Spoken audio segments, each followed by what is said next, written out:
Do you even have your notes? Shakespeare Finals Monday. I got them right here, Meg. You know, why would they have high schoolers read a play where two teenagers kill themselves? Probably same reason we learn calculus.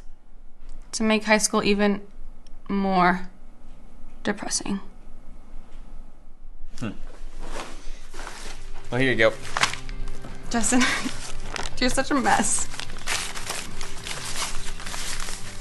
What? Kind of like somebody.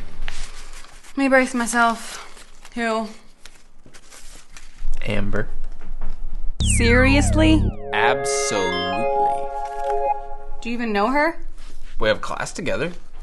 But you like her. Exactly.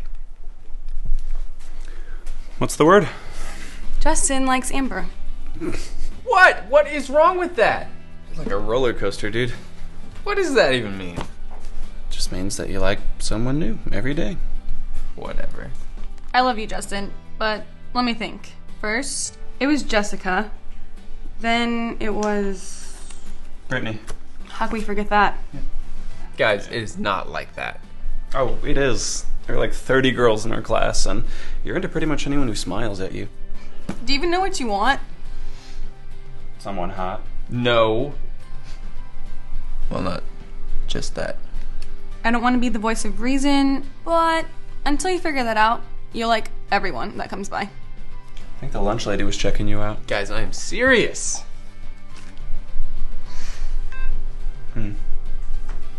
Amber thinks you're cute.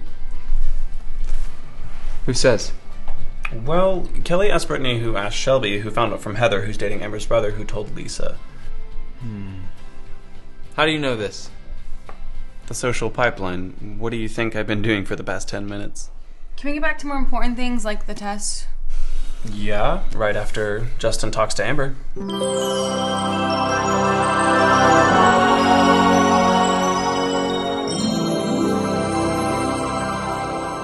Don't stare, man. Be smooth. Is she looking at me? Hard to tell. Yawn. I'm not gonna yawn. What does that even mean? Yawns are contagious. If she yawns, it means she was looking at you. It's a scientific fact.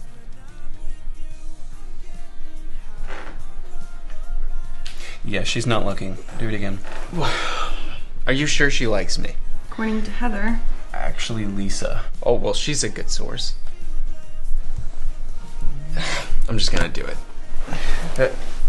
May the force be with you.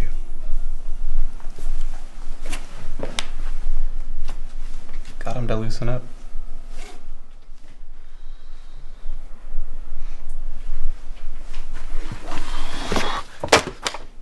Oh, smooth. I try. Hi. Hi. Long day? Oh, yeah. Just, studying for that Shakespeare final. Mr. Eddie is so boring. I feel like I need little toothpicks to keep my eyes awake. That would hurt. Probably. So, we're all meeting at my place tonight to study. If you want to come over. You're making it really obvious. He's looking like a creeper. What? Cool. See ya. That's cool, he's coming back.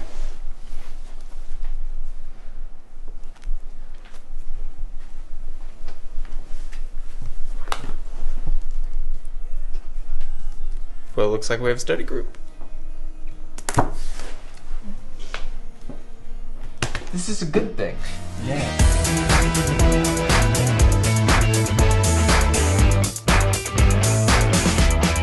How do I look? You look 30. I'm just trying to look my best. She's coming over to study. Wear your gray V-neck. I don't have a gray V-neck. Yeah, you do. You wore it on the 4th of July. It's probably at the bottom of your closet. You look cute in it.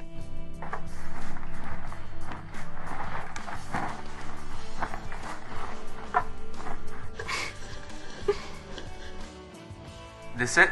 Yep. Mess your hair up a little bit. Perfect. Thanks, Meg. I don't know why I'm so nervous. The right girl would find you amazing. Yeah, you're right. What's not to like? Why are you going through all this? It's Amber. She's perfect. Every guy wants to date her. You know nothing about her. Well, that's what the study thing is for. She seems nice. Nice is definitely a top 5 quality. It's just a study date. Logan will be there. Oh, right. Because he knows what to look for. I just think if you like someone, you should know the reason why. Why are you getting weird? I'm not. You're a great guy. Don't try so hard. Thanks, Meg. You're a great friend.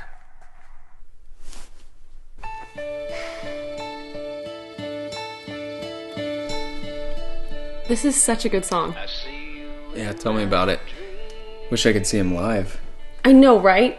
They never tour. I heard the lead singer is a hermit. What's with that look, Mr. Creepy Face? I made a face? There was nothing. It was something. What, you think 'cause I'm a palm girl I don't know good music? I didn't say that. Your face did. Don't judge a girl by her pom-poms. My bad. What was your answer to number 4? Romeo. Oh. What was your answer to number 7? Paris.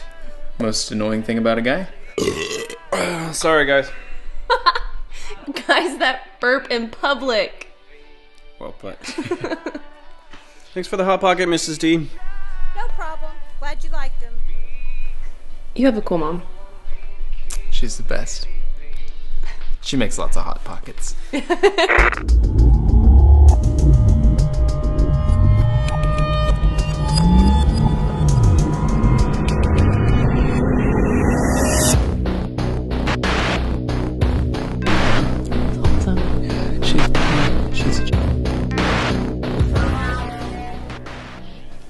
What kind of a name is Mercutio?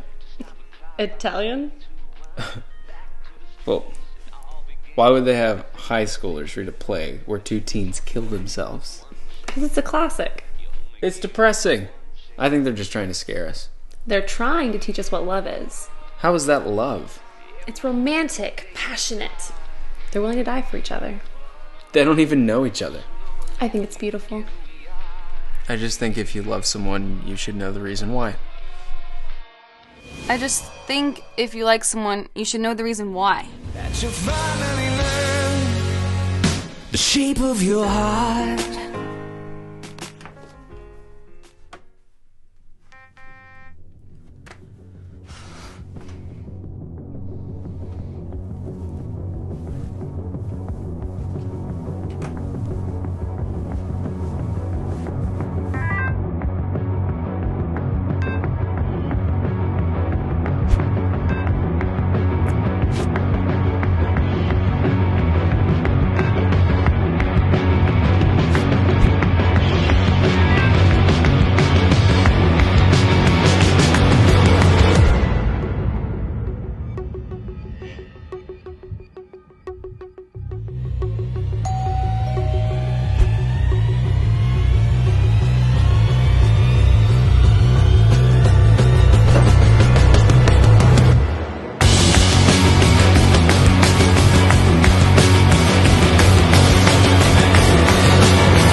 Wow, what an episode.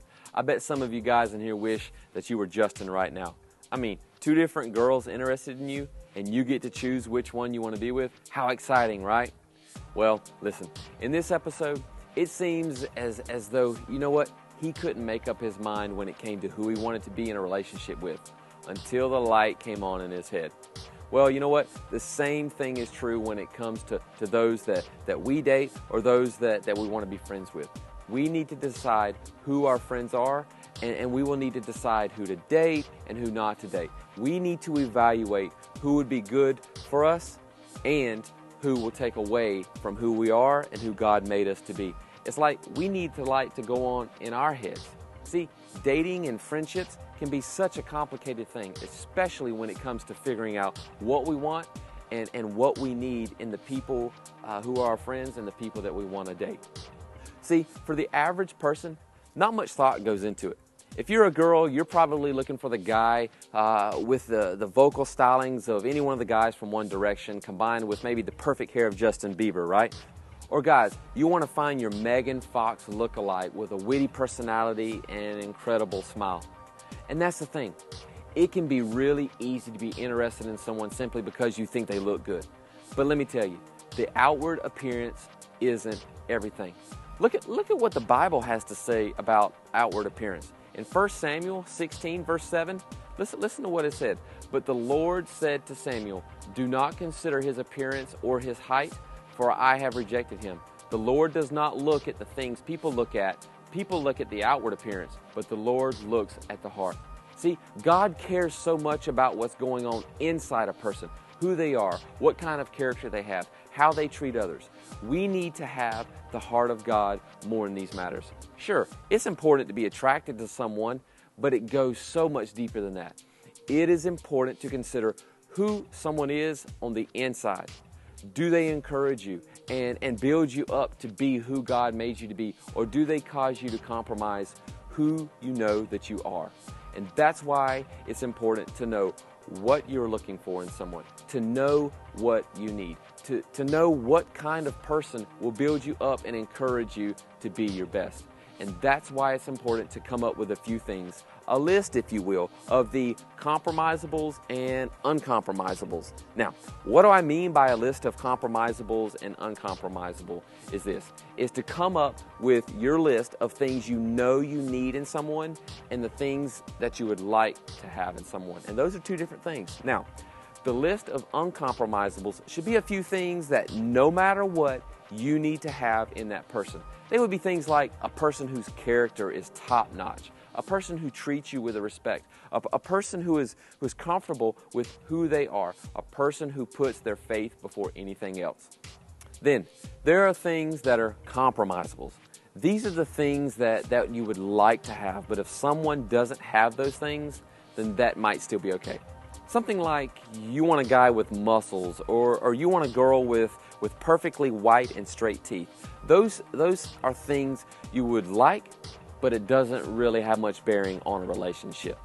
Now, the reason why it's important to have those things and to know what they are for you is because it will help you filter out people who could be bad news for you. Knowing what you need will help you not settle for who you shouldn't be with, but instead will help you know what you are really looking for in someone. Someone who will build you up and help you be your best, to call out the good in you, and to ultimately allow you to grow in your relationship with God. Now, some of you have been in bad relationships, and others of you haven't been in a relationship up to this point. But we all know that relationships are important, and that those in our relationships will determine the direction and quality of our lives. So tonight, in small group, spend some time processing the questions that I've asked you. And I also want you to ask yourself this question: where am I at in my relationship with God? Because that relationship is the most important relationship that you can ever have. So I'll see you next week.